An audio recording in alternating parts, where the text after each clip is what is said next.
On the basis of type of organisation sales.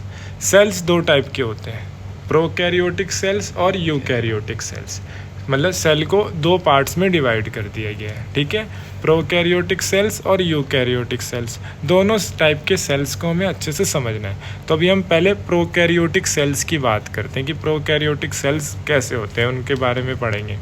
तो very minute in size, बहुत छोटे होते हैं, 0.1 से 5 माइक्रोन मीटर, मतलब बहुत छोटे, 1 मीटर के 10 लाखवें हिस्से के बराबर, ठीक है। 10 लाख से लेके 10⁻⁹ मीटर तक, यानी 100 करोड़ में से 1 सेंटीमीटर तो 1 मीटर का 100वां हिस्सा होता है भाई, ठीक है। तो 1 मीटर के 100 पार्ट्स करेंगे, 100 पार्ट्स, तो वो 1 सेंटीमीटर बनता है। ये तो 10⁻⁻6 से लेकर 10⁻⁹ मीटर, उतना पार्ट। 1 सेंटीमीटर का क्या पार्ट होता है? 1 सेंटीमीटर का फिर हमें उस हिसाब से लगाना पड़ेगा, ठीक है। अब हम यहाँ पे मैथ्स नहीं कर रहे, अभी हम समझ रहे हैं, तो ये समझते हैं। तो प्रोकैरियोटिक बहुत माइन्यूट होते हैं साइज़ में, और यूकैरियोटिक लार्ज होते हैं। वो 0.1 से 5 माइक्रोमीटर है, और ये कितना है, 5 से 100 माइक्रोमीटर, ये उसके मुकाबले में बड़े होते हैं, लार्ज साइज़ में। अच्छा, जो प्रोकैरियोटिक सेल्स होता है उनका न्यूक्लियर रीजन, यानी जो न्यूक्लियस होता है, जो न्यूक्लियर पार्ट होता है, उसके ऊपर कोई लेयर नहीं होती, कोई मेम्ब्रेन नहीं होती, कोई परत नहीं होती। तो न्यूक्लियर रीजन यानी nucleoid not surrounded by a nuclear membrane, वो कोई न्यूक्लियर मेम्ब्रेन से कवर नहीं होता, मतलब उसके ऊपर कोई मेम्ब्रेन नहीं होती, कोई परत नहीं होती। अच्छा, यूकैरियोटिक में न्यूक्लियर मटेरियल जो होता है वहाँ पे उसके ऊपर एक मेम्ब्रेन होती है। अब आपको समझ आ रहा होगा, प्रोकैरियोटिक छोटे होते हैं, उनमें मेम्ब्रेन नहीं है, यूकैरियोटिक में बड़े होते हैं प्रोकैरियोटिक के मुकाबले, और उसके ऊपर मेम्ब्रेन भी, यानी एक परत, एक लेयर होती है। अच्छा, प्रोकैरियोटिक सेल्स हमेशा यूनिसेलुलर होते हैं। कैसे होते हैं? यूनिसेलुलर, मतलब सिंगल सेल। समझ आ रही है बात? अच्छा, प्रोकैरियोटिक की बात हो रही है। प्रोकैरियोटिक हमेशा ऑलवेज यूनिसेलुलर, और यूकैरियोटिक यूनिसेलुलर भी होते हैं और मल्टीसेलुलर, मतलब एक सेल भी हो सकता है और एक से ज़्यादा सेल भी हो सकता है यूकैरियोटिक। प्रोकैरियोटिक क्या होगा? सिंगल, एक सेल। अच्छा, प्रोकैरियोटिक में एक ही क्रोमोसोम होता है। कितना? एक क्रोमोसोम। लेकिन यूकैरियोटिक में एक से ज़्यादा क्रोमोसोम होते हैं। अच्छा, प्रोकैरियोटिक में न्यूक्लियोलस नहीं होता। प्रोकैरियोटिक सिंगल हाँ, सेलुलर ऑर्गेनिज्म।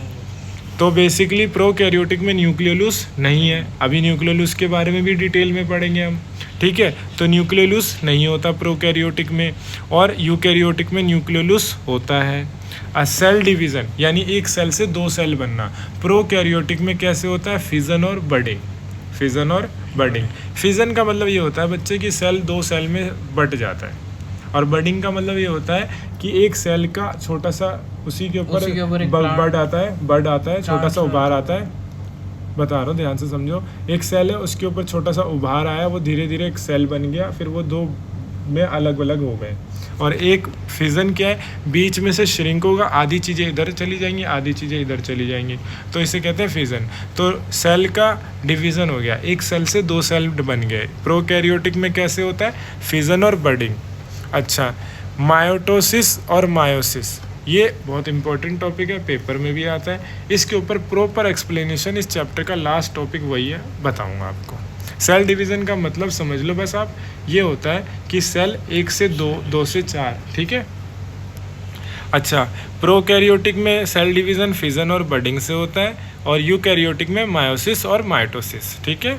अच्छा, प्रोकैरियोटिक में जो सेल के अंदर के जो सेल ऑर्गेनल्स होते हैं, अभी प्रोकैरियोटिक का बता रहा हूँ, तो जो सेल के ऑर्गेनल्स होते हैं, सेल के अंदर जो सेल के ऑर्गन्स होते हैं, उनके ऊपर कोई मेम्ब्रेन नहीं होती, यानी उनके ऊपर कोई लेयर नहीं होती। अच्छा, यूकैरियोटिक में उनके ऊपर लेयर, मेम्ब्रेन होती है।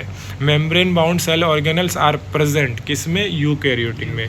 Membrane bound cell organelles are absent, किसमें? प्रोकैरियोटिक में, ठीक है। याद आया आपको? समझ आया?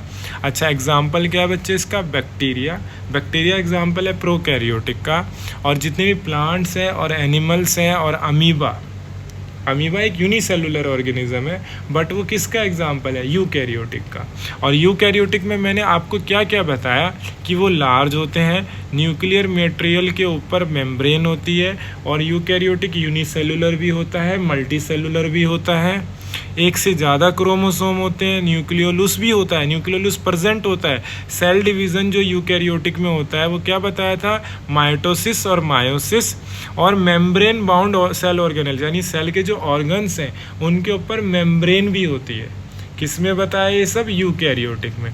और प्रोकैरियोटिक में क्या बताया मैंने, माइन्यूट होते हैं साइज में, यानी बहुत छोटे होते हैं यूकैरियोटिक के मुकाबले में प्रोकैरियोटिक। और न्यूक्लियर रीजन के ऊपर कोई मेम्ब्रेन नहीं होता प्रोकैरियोटिक में।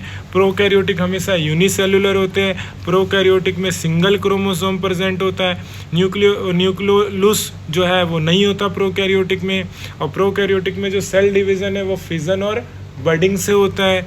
और membrane bound cell organelles absent होते हैं, यानी सेल ऑर्गेनल्स तो होते हैं लेकिन उनके ऊपर कोई मेम्ब्रेन नहीं होता। एग्जाम्पल क्या है प्रोकैरियोटिक का, बैक्टीरिया। और यूकैरियोटिक का एग्जाम्पल क्या है, जितने भी प्लांट्स हैं, एनिमल्स हैं और अमीबा। होप आपको समझ आया होगा।